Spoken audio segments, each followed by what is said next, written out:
Subscribe कीजिए daily trending news channel को और बेल आइकन को दबाइए लेटेस्ट न्यूज सबसे पहले पाने के लिए। चीन के वुहान शहर में प्रधानमंत्री नरेंद्र मोदी और चीन के राष्ट्रपति शी जिनपिंग की मुलाकात से रिश्तों के कई पेचों के खम सुलझने की उम्मीद है। मोदी और जिनपिंग की दोस्ताना मुलाकात से जहां एक और सीमा तनाव घटने की आस है, तो वहीं कारोबार की राह में कांटों के कम होने का भी इंतजार है। इस कड़ी में एक पेचीदा मुद्दा कपास लिंट का है, जिसका आयात चीन ने डोकलाम विवाद के बाद अचानक रोक दिया।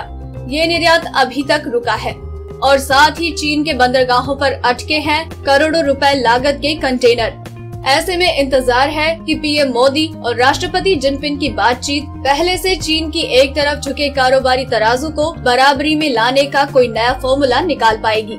दुनिया के सबसे बड़े कपास उत्पादक देश भारत से कॉटन लिंट का बड़ी संख्या में निर्यात चीन को किया जाता है। कॉटन लिंट कपास का एक सह उत्पादक है, जिसका इस्तेमाल पेंट बनाने, टाइल निर्माण से लेकर करेंसी नोट तक की छपाई में होता है।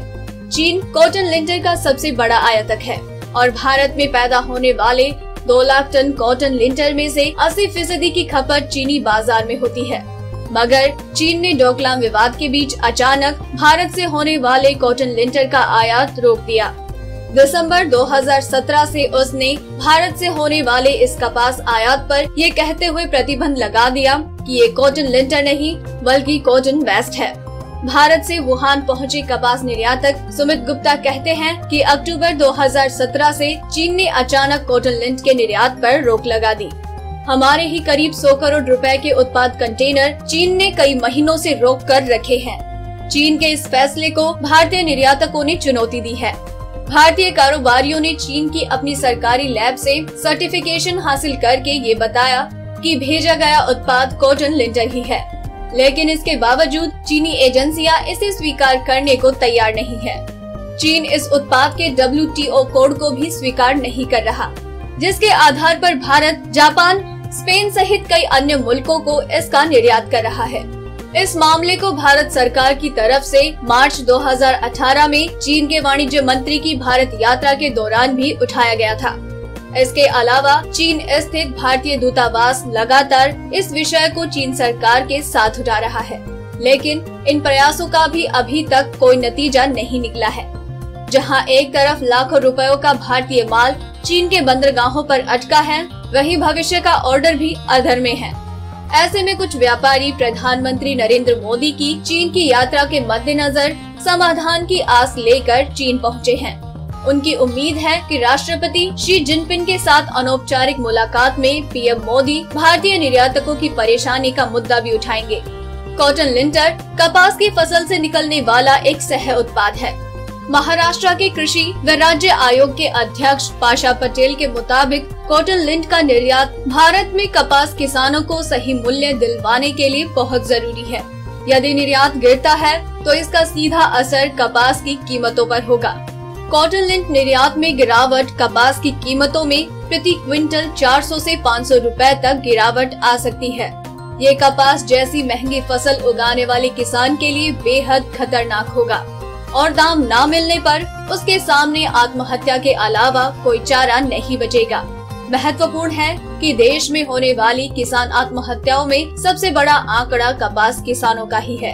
इस परेशानी के निशान दिखने लगे हैं, जो चिंताएं बढ़ाने के लिए काफी है। वर्ष 2017 में कॉटन लिंट के उत्पादन का 80% चीन को था, वहीं 2018 में ये आंकड़ा 0 पर आ गया। देश के सबसे बड़े कपास लिंट निर्यातक सुमित गुप्ता कहते हैं कि निर्यात में आई कमी के कारण कॉटन सीड प्रोसेसिंग इकाइयों के उत्पादन में भी काफी गिरावट आई है।